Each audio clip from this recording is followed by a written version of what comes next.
Suatu ketika, kerajaan Jenggala diserang oleh musuh. Ketika perang semakin sengit, permaisuri raja yang bernama Putri Dewi Sekartaji melarikan diri dan bersembunyi ke sebuah desa yang jauh dari Jenggala. Untuk menjaga keselamatannya, ia menyamar sebagai gadis kampung. Dewi Sekartaji tinggal di tempat Nyai Intan. Nyai Intan adalah seorang kaya yang mempunyai 3 putri, yaitu Kelenteng Abang, Kelenteng Ijo, dan Kelenteng Biru. Oleh Nyai Intan, Dewi Sekartaji diangkat anak dan diberi nama Kelenteng Kuning. Setelah keadaan di kerajaan Jenggala kembali tenang dan aman, sang pangeran mencari jejak istrinya. Ia pergi dan menyamar menjadi seorang pangeran yang sedang mencari jodoh. Panji Asmara Bangun menyamar dengan nama Ande-Ande Lumut, lalu membuat sayembara. Dalam waktu singkat, berita sayembara itu tersebar jauh hingga ke desa si Kelenteng Kuning. Kelenteng Abang, Ijo, dan Biru mendengar kabar sayembara itu. Mereka sangat senang dan ingin mengikuti sayembara itu. Kita harus berhias agar terlihat cantik dan memikat sang pangeran, kata Kelenteng Abang. Benar sekali, kita akan memakai pakaian dan perhiasan yang paling bagus, kata Kelenteng Ijo. Hei Kelenteng Kuning, kamu tidak usah ikut sayembara ini, karena kamu tidak pantas mendapatkan pangeran. Lebih baik kamu mencuci baju di sungai, perintah Kelenteng Abang sinis. Ketika Kelenteng Kuning sedang mencuci di sungai, tiba-tiba seekor burung bangau datang menghampirinya. Anehnya, burung itu bisa berbicara, dan kedua kakinya menggenggam sebuah cambuk. Wahai Tuan Putri, pergilah ke desa Dadapan mengikuti sayembara itu. Di sana, Tuan Putri akan bertemu dengan Panji Asmara Bangun. Bawalah cambuk ini, siapa tahu nanti dibutuhkan, ujar sang bangau sambil meletakkan cambuk itu di atas batu.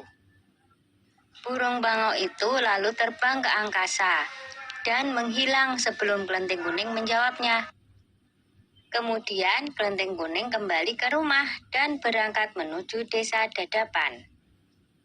Sementara itu, di tepi sungai Bengawan Solo, ketiga saudara dan ibu angkatnya bingung karena harus menyeberangi sungai, tetapi tidak ada perahu.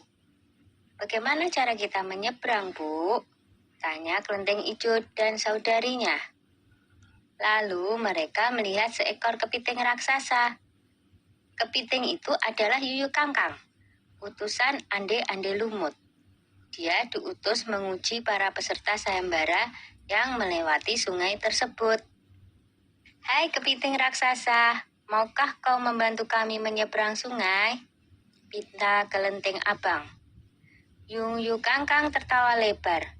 Hahaha, aku akan membantu kalian, tapi ada syaratnya, kata dia. Apapun syaratnya, kami bersedia.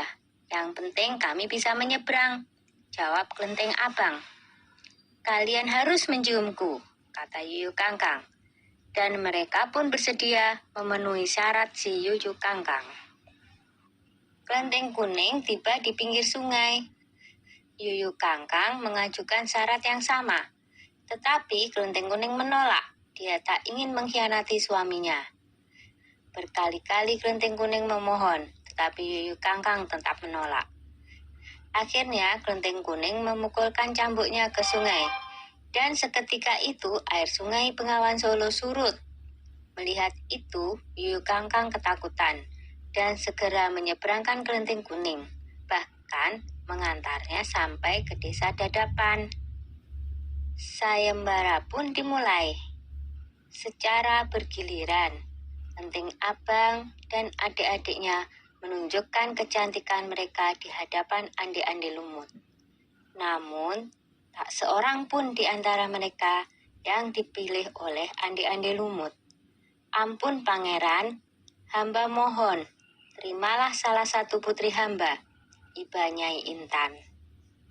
Ande-Ande Lumut menjawab, "Wahai Nyai Intan, ketahuilah, aku tidak bisa memilih seorang pun dari putrimu, karena mereka telah mencium si Yuyu Kangkang." Sambil menunjuk kelenteng kuning, pangeran melanjutkan, "Aku memilih gadis ini karena dia telah lulus ujian, tidak mau mencium si Yuyu Kangkang." Nyai Intan dan ketiga putrinya baru sadar bahwa mereka ditolak oleh Ande-Ande Lumut karena tidak lulus ujian. Kemudian Ande-Ande Lumut membongkar penyamarannya dan mengatakan bahwa dia adalah Panji Asmara Bangun.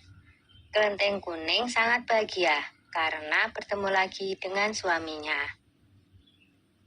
Sudah ya cerita Ande-Ande Lumutnya. Jumpa lagi.